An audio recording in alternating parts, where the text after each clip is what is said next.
In 1960, Alexandru Sift, a well-known scientist, traveled to the forest of Hoia Baisiu, located in East Romania.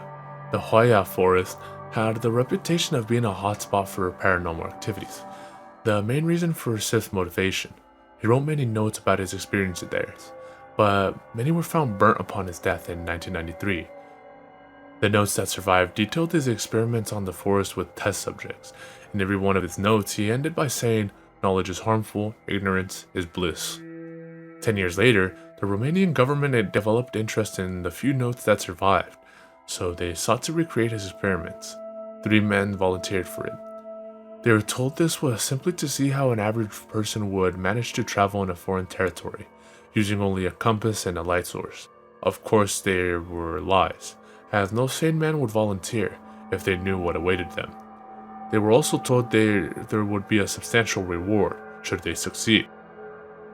The first test subject was brought by a helicopter to the west zone of the forest at midnight. He carried with him a backpack, food, water, a compass, and an oil lantern with enough oil to last until morning. He was instructed to keep moving east until he hit a road, which would lead him into a cabin where a few government agents awaited him. He was also told to stop every 30 minutes to record any and all events in a sheet of paper. He arrived at the cabin at 2 a.m. He handed the sheets to the agents and was driven to a nearby city, where he was handed the reward. His sheet read the following: 0:30 a.m. I stopped at a nearby creek to rest and eat. Being in the forest at night with only an oil lantern for a source of light really managed to scare the hell out of me. I thought I kept seeing more shadows than there really were. 1 a.m. I stopped at a little clearing to change the oil. I swear, there must be something out there following me. I could almost be sure there was a shadow that wasn't from a tree. Maybe an animal? 1:30 a.m. Now I'm definitely freaked out. I saw something staring at me in the distance. I only managed to see its silhouette, but as soon as I looked at it, it vanished. I'm starting to second doubt this experiment. 1:55 a.m. I'm on the road. I can see the cabin from here. That thing from before kept following me. The more I walked, the more it got closer. Thankfully, I haven't seen it for a while, so I figure I'll just get to the cabin without any more delays. The first subject remained in alarm for a few days afterwards, but soon remained to a calm state.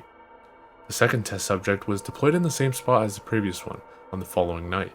He had the exact same gear, except instead of an oil lantern, he had an infrared camera.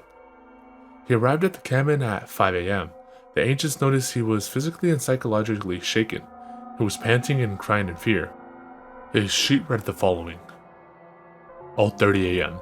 This camera really doesn't help me navigate. I even fell a few times because of it. Almost everything I see is blue and black, except for the occasional red spot of an animal or bird. 1 a.m. I don't know what the fuck you guys put out here with me, but it's not funny. I took a break to drink some water when I heard a rattle coming from deep within the forest.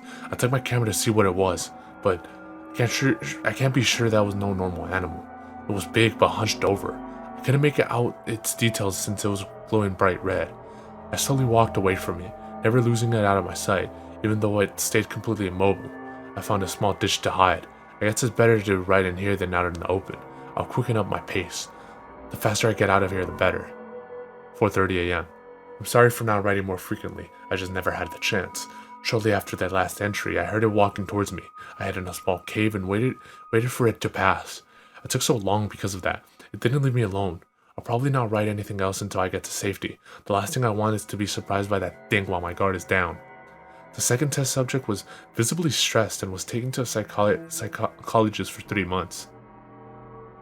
Third subject never came back. He was deployed in the same spot. On the next night, he had the same gear except he had a night vision camera.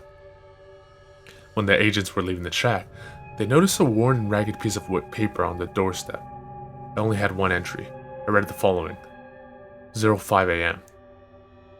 If you find this, please tell my family I love them. These may be my last words. After I couldn't see the helicopter anymore, I turned on the camera to check my surroundings. I can see it 20 meters in front of me. It doesn't move as I write this. It doesn't even blink. It has no eyebrows. It's higher than any human or bear I have ever encountered. It's hunched like a gorilla, supporting its weight on the extremities of its limbs. I can't even call those things hands. It has fish-like eyes, no pupils, pure engulfing darkness. Oh God, It's tearing down trees as it moves. After the conclusion of the experiment, the Romanian government placed an electrified fence and guard tower surrounding the entire Hoia Baciu forest. They made sure not to let anyone in. Or out.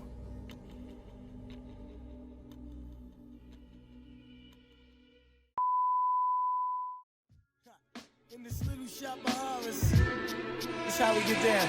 Yeah, enter, the project's on the prairie, scary. Greet you at the gate with Bloody Marys. Blood, a grail full of blood.